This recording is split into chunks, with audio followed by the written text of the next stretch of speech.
And in front of me, obviously, this is the iMac G5, which appeared in another video because this was donated to me by Paul Smallman, who has a YouTube channel on here, links to which I'll put below again. And he gave me this for the price of postage, which is very nice of him. But on the understanding that it does have an issue.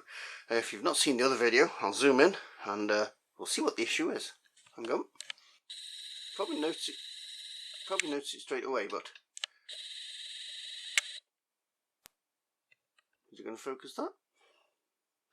Let's focus that. It's going to focus that. Yes, there we go. On the screen are these spots, which look to me, for all the world, like mould. There they are. So, our mission today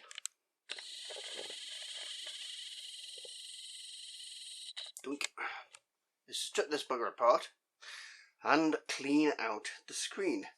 Now, with that in mind, I went online and looked at some guides, and it tells you to loosen the screws underneath and then use a credit card at the back to release the clips.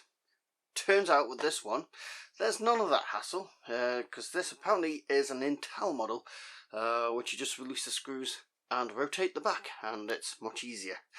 So, but the disadvantage of that is I have to go through all the modules, take all them out to get at the screen from behind. So, what we're going to do first is power it down and take the back off. Now, there is another issue with it. Let's have a look. I probably can't hear this on camera, but when it's powered down completely, not on standby, when it's powered down completely, there is a hiss coming from it, high-pitched whine. Now, I believe that is perhaps a capacitor that's going. So when we got the back off, I'm going to have a look, listen, and try and localize where that's coming from. But first of all, let's get the back off this thing. Right, in order to achieve this, you'll find on this model anyway, on the Intel model, that there are some screws underneath. You have to undo these. Now this is where I got confused originally, because they go hard. You rotate them out and then they go hard again. You're not trying to get them out completely. They hold themselves, so you are just rotating them until they've come out of this middle section. There you go. And there's one under the stem which you can't see, but I can. So no. Anyway, we undo that one. That's gone hard again, and this should rotate out, and then it just comes off like that. And yeah, there are signs of the mould issue in the case too. That's probably heat damage, but yeah, there's signs of the mould issue there, so it's a good sign that that is just mould. This will all be cleaned, obviously. Right, let's change the camera angle and have a look inside. Right, inside the machine, and it is a nice machine, I'll be honest, inside here. While we're here, just a quick listen for those caps. So what I'm going to do is just plug this in and have a listen around for what's making that noise.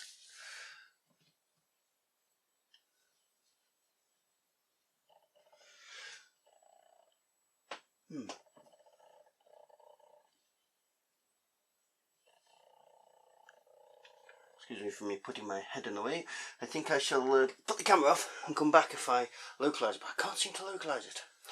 Right, I've had a look, and for the life of me I cannot find out where it's coming from. I think the biggest chance is that it's in here. And I deal it. Anyhow, yeah, I think it's coming from the power supply itself. So what we're going to do is remove everything to get at the screen. Never done this before, so I'm just going to remove modules and I'm back. I think I shall start. A good thing is when I take out the power plug, the whine of whatever it is gets higher and higher and higher until you can't hear it anymore. That might give somebody watching a clue as to what it might be. I suspect it's in here. So what I'm going to do is just remove each module and we'll be back. Right, about 20 minutes later, and we are down to the screen. I have taken all the bits apart. If you follow me over here, well, you have no choice but to follow me over here. All the bits are on this white sheet. All the screws are actually in their holes, so don't lose them. First of all, we took away the hard drive, the CD-ROM. This cover goes over the hard drive, so you need to take that off. We then removed this, which goes along the side, has the switches, something like that. The motherboard, took all the connectors off. There are a lot of connectors, so I had to photograph it as I went to make sure I can put the connectors back later. Took the memory out. No real need to take the memory out. Once the motherboard was out, we had this panel, which was attached to the front by 3 screws here. Once they're out, we're able to lift that, and then these screws are the ones that go through the bottom of the case. This just then slides out and pulls out.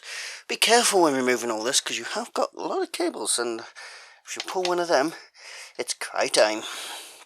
So do be careful if you're doing this. So now we are down to the screen itself, and the next job is to see how to get that screen out. Now you will need, he says, losing it, where's it gone? I can't find it. You'll need a starter bit, a star screwdriver to do this. Mine's just disappeared. Ha. Oh, it's around somewhere, a star bit. I'll find it, I'll be back. Right, this is a star bit. It uses quite a few of these things. Focus, you can see. Poundland, if you're in the UK, will finish you one of these, which has got all these in, which is very nice. So my next job, looks like there's 4 connectors. I'll get the screen out and we'll see if we can take it apart. Be right back. Alright, okay, I have now, oh excuse me, removed the screen from the case. So it's just a matter of 4 screws. I've also removed the side rails. There's a plastic bit that fits inside this side. Pull that out and that exposes the screw. Now, my next hope is that we can go through this tape, so I'm going to very gently try and remove this tape, see what's underneath, and see if we can get the layers. Now there are the lighting system is back here, so be careful we don't break any of that. I shall be right back.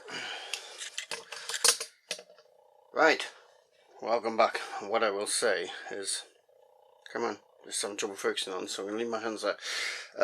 If you are of the faint-hearted type, do not try this at home, because to get this frame off, you've got some very small screws, which you'll need one of these sort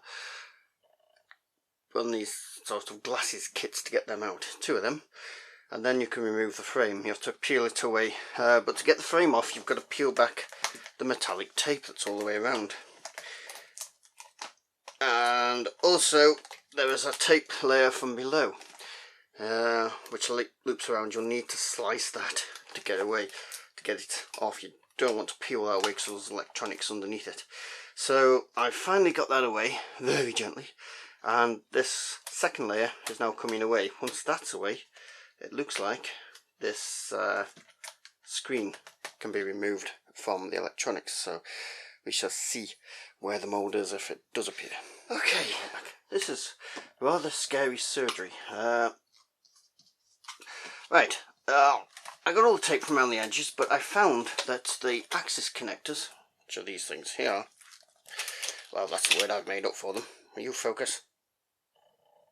Here you go. Do the X and Y, go around to the back. So what I had to do in the end was remove all the tape from the back, and there's a little screw, release that, and pull this one around. And what this allows us to do is, there we go, open up our screen, and look, mode on the top layer. While we're here, have a look at the rest if you want. So there's the top layer, and there's the different layers going back. There we go, those are layers going back to the actual LCDs themselves there. So what I'm going to do is clean this up. I'll be right back. Right, one day later, because I left this alone last night and came back to it today, and it's all back together. It was a bit of a faff putting it back together because the cable's running everywhere and I couldn't work out where the video cable's supposed to fold. I ended up taking the frame off again to fold it behind the monitor. But anyway, let's power it up and see what we get. We got sound, we got a light. And in a moment, hopefully, going black, going grey, going white. Yes, there we go. We have an Apple image. Just turn the spotlight off because it seems to be affecting. There we go. So, yes, she's back and booting. Now, the only flaws now, let's have a look. Dunk.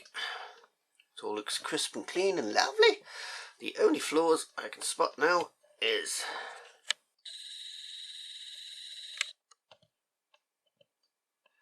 there's a slight bit of dust got in there, just a little spot, so that's alright. And there's a little here, just slightly, you can hardly notice it, a little slightly dark area. Just going to boot up. Let's put it in the area, see if you can spot it better.